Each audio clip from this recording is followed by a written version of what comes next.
Sa tanan dalaygon ang Dios sa oportunidad nga gihatag na usab niya kanato karon nga makabasa kita, makapamalandong sa iyang balaang pulong.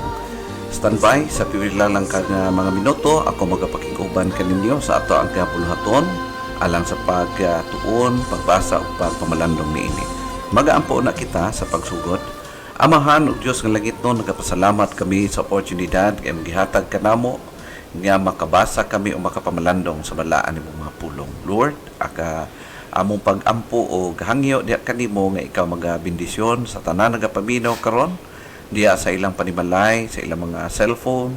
Hinaot pa o Dios nga ang imong mga pulong aduna gyoy luna o maka kita kinig luna diha sa mga kasing-kasing sa matag usa nga makapaminaw o maka dungog niini Ginoo. Kini ang pag-ampo uban ang pagpasalamat diha kanimo.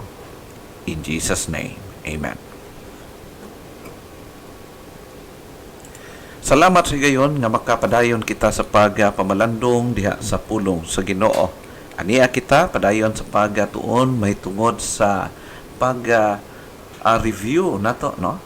Pag-re-examine nato, pag-look back nato sa mga fundamentals sa ato nga pagtuo diha sa Ginoo. Base sa nakasulat sa balaang kasulatan, ato kining ginahimo in order nga ma-recheck nato either ang atong pakigrelasyon, pakig-fellowship diha sa Ginoo is nakapundar diha sa tama nga mga pundasyon.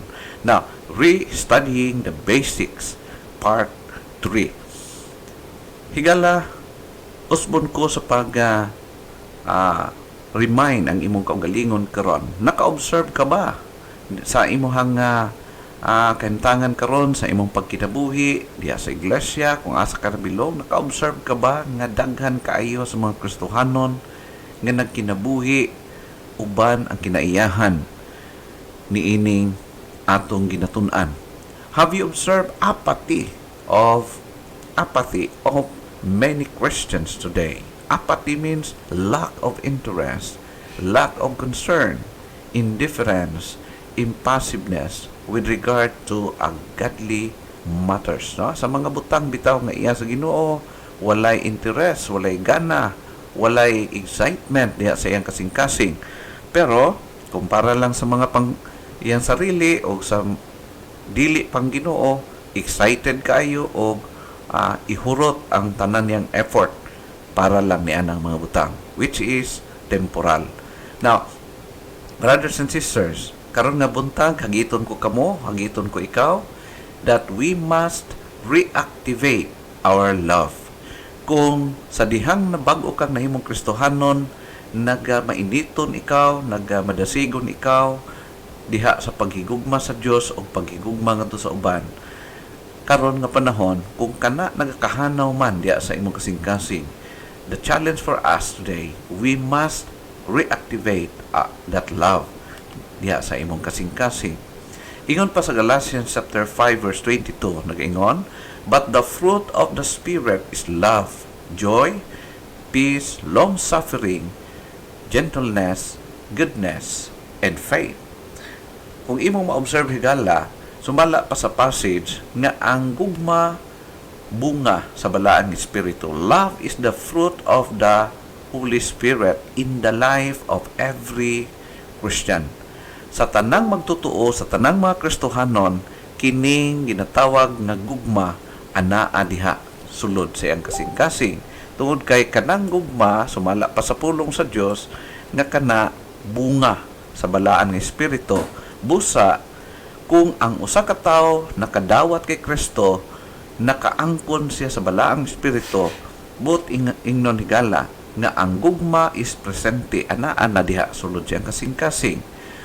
Sumala pa sa verse 13 sa 1 Corinthians chapter 13, nag-ingon, and now abideth faith, hope, charity, these three, but the greatest of these is charity.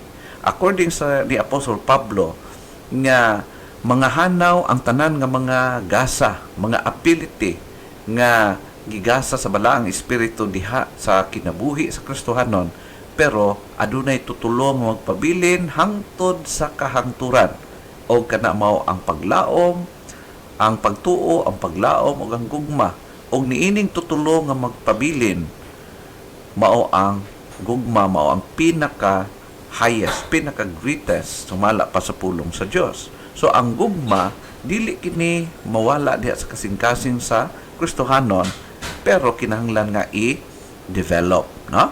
Getting back to the basics will also include an effort to cultivate our love to God and to others.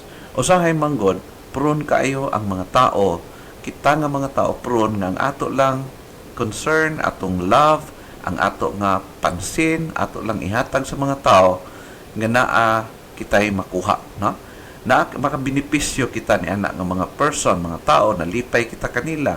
Pero ang gusto sa Ginoo nga pariho ang ato nga ihatag nga concern ngadto sa tanang mga tao sa atong palibot, no? Kinahanglan nga ipakita nato dili lang sa mga tao, sa mga butang nga naatay naipakinabang nga ni kanato, no? So usa ka na siya katan-awon, bantayanan na matag usa ka Kristohanon. The importance of love. Importante ba gayud ang gugma? Yes, importante. Ngano man?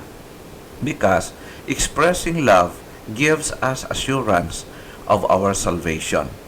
Na muhatag siya, mu-back up siya kanato aron nga kita mawala ang doubt, mawala ang pagduha-duha may tungod sa atong kaluwasan. Now, dili siya makaluwas ang paghigugma, pero muhatag siya og back up, paglig-on sa atong pagsalig nga ikaw tinuod nga iya na gayon sa Ginoo. Ato makita sa unang Juan, 1 John chapter 3 verse 14. We know that we have passed from death unto life because we love the brethren.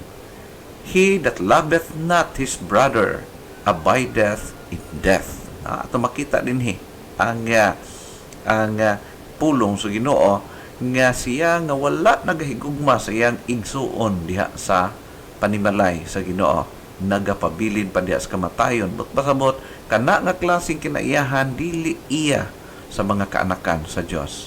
So ang paghigugma diha sa igsuon sa Ginoo, bisan pa sa mga tao nga wala kay makuha kanila, we need to love, to extend our love ngadto kanila. In verse 18, my little children, let us not love in word, neither in tongue, but in deed and in truth. So ang paghigugma kinahanglan ato ipakita, ipadayag dili lang sa pulong. Kusog mo I love you brother, I love you sister, I love you, pero in word only. Kinahanglan makita diha sa atong mga aksyones, sa atong mga ginahimo. According sa verse 19, and hereby we know that we are of the truth and shall assure our hearts before Him. No? So, ni ana kung nagkinabuhi kita diha sa gugma, walay pagpigpihig, walay pinalabi, ato mapakita higala nga ngadto sa uban ang dapat equal nga pagpadayag man, dili lang ang mga dato, dili lang ang mga ilado nga mga tao ang tagaag special nga attention, but even ang mga katawhan nga naa sa pinakaubos nga kantangan, we must show the same na concern ngadto kanila. O in doing that, muhatag siya paglig-on sa atong pagsalig o pag-assure kanato nga kita iyahang anak sa Ginoo. Ingon pa sa usa ka quotation, we love others best when we love God most. Kung makahimo lang ta sa paghigugma sa uban, kung ang atong paghigugma sa Ginoo is nagalabaw, no? Kung ang atong paghigugma diha sa Ginoo nagalambo, ang ato pod nga love and concern ngadto sa uban is nagatubo usab, no? Mo kana siya. Iyon pa, love people the way Jesus loves you. Unsa atong sukdanan, unsa atong pattern sa paghigugma sa uban? Paghigugma sa uban sama sa paghigugma sa Ginoo kanimo, kanako. Now, unsa man, paano man gisyo ni Jesus Christ ang gugma kanato? Ang iyang paghigugma kanato is unconditional. Wala may makuha si Jesus sa atoa, but He loves us. O nag-sacrifice siya for our sake, no? Para sa atong welfare. Now, ikaduha, dili lang kana, but expressing love assures us that God will answer our prayers.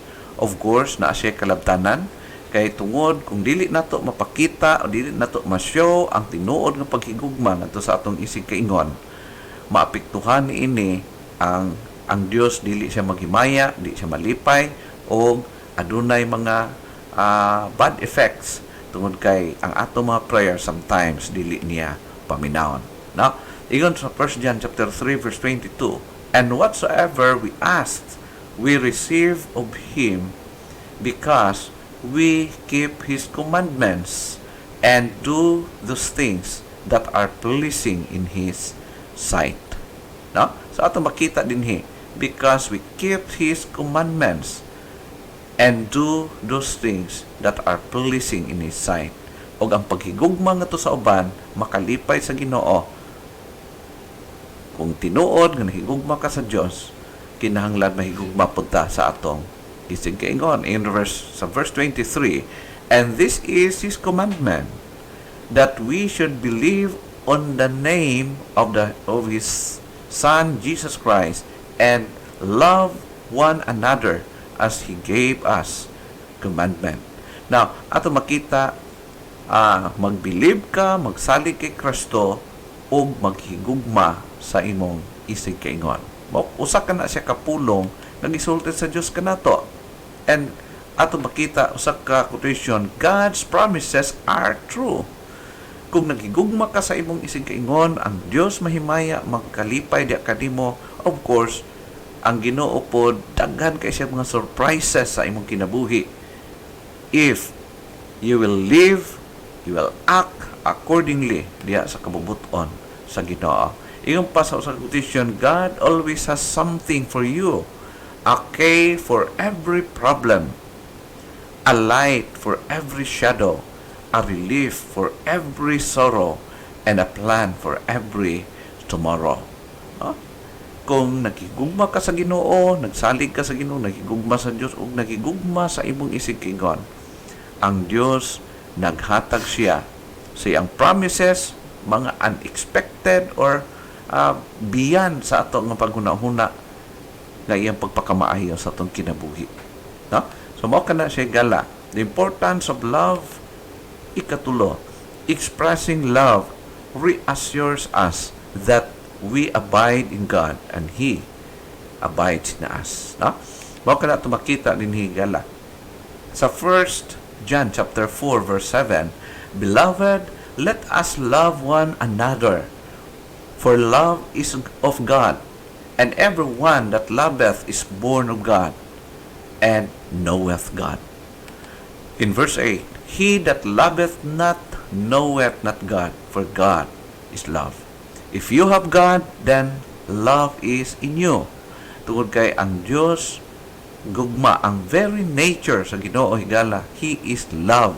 God is love. His very nature is love. Atong hinumdumon higala nga walay maayo nga naa sa atoang nga nadani ang Dios nga iya kitang giluwas. Walay butang maayo na sa atong kinabuhi nga tungod ni ana gipakamatyan kita sa Dios.